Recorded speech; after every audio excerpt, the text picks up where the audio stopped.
Hello दोस्तों, welcome back to my YouTube channel learning outcomes.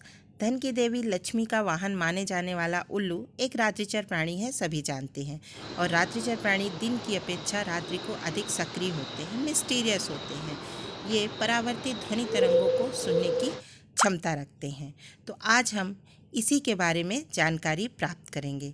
लेकिन अगर अभी तक आपने लर्निंग आउटकम को सब्सक्राइब नहीं किया है तो प्लीज़ पहले सब्सक्राइब कर लें। चलिए आगे बढ़ते हैं। हम जानते हैं उल्लू की नज़र बहुत तेज़ होती है। यह अपनी गर्दन को पूरी घुमा सकता है। कई वैज्ञानिक मानते हैं कि यह 360 पर रोटेट कर सकता है, पर कुछ वैज्ञानिकों का मानना है कि 270 पर रोटेट होती है। इसकी गर्दन 3D एंगल पर कार्य करती है, अर्थात किसी वस्तु को लंबाई, चौड़ाई, ऊंचाई तीनों में देख सकती है। गर्दन को घुमाते समय यह सिर के अंदर ब्लड सर्कुलेशन को रोक लेता है। इसकी गर्दन में 14 कशेरुकाएँ पाई जाती हैं।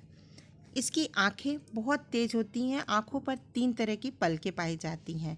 तीनों के कार्य अलग अलग होते हैं।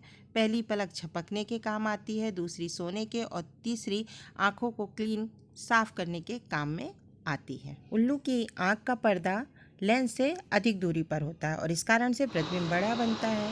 इनकी आँखों में प्रोटीन से बना लाल रंग का एक सब्सटेंस पाया जाता है और इसी कारण से रात में इनकी संवेदनशीलता बढ़ जाती है और ये अंधेरे में देख पाने में सक्षम होते हैं। पक्षियों की पूरी प्रजाति में उल्लू ही है जो नीले रंग को पहचान सकता है। पैरों में इसके 4-4 उंगलियां होती हैं, जिन पर कि टेढ़े नाखून होते हैं, जो शिकार को दबोचने में इसकी मदद करते हैं। इसका प्रिय भोजन चूहा होता है। नर उल्लू मादा उल्लू से छोटा होता है। इसकी चोंच तीखी होती है। क्योंकि इसके दांत नहीं पाए जाते हैं, इसलिए यह अपने शिकार को सीधा निगल जाता है। हवा में उड़ने पर इनके पंखों से बिल्कुल भी आवाज़ नहीं उत्पन्न होती है।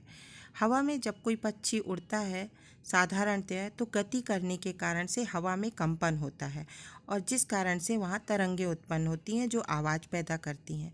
परंतु इसका शरीर एक अलग ढंग से बना होता है। इसके पंखों पर छोटे छोटे बाल होते हैं। जब यह उड़ता है तो यह ध्वनि तरंगों को कई भागों में विभाजित कर देता है और एक बड़ी तरंग ना उत्पन्न होने से, ना बनने के कारण से आवाज़ बिल्कुल भी नहीं आती है। इसी कारण से ऐसा कहा जाता है कि उल्लू के पंखों में ध्वनि को अवशोषित करने का गुण होता है। विभिन्न देशों की संस्कृतियों में भी उल्लू को लोक चर्चाओं, लोक कथाओं में वर्णित किया गया है। दीपावली के दिन उल्लू को देखना बहुत ही शुभ माना जाता है। अगर आपको ये दी गई जानकारी पसंद आती है तो वीडियो को ज़रूर लाइक करें, शेयर करें, कमेंट करें और यदि आप चैनल पर पहली बार हैं तो चैनल को सब्सक्राइब करना बिल्कुल ना भूलें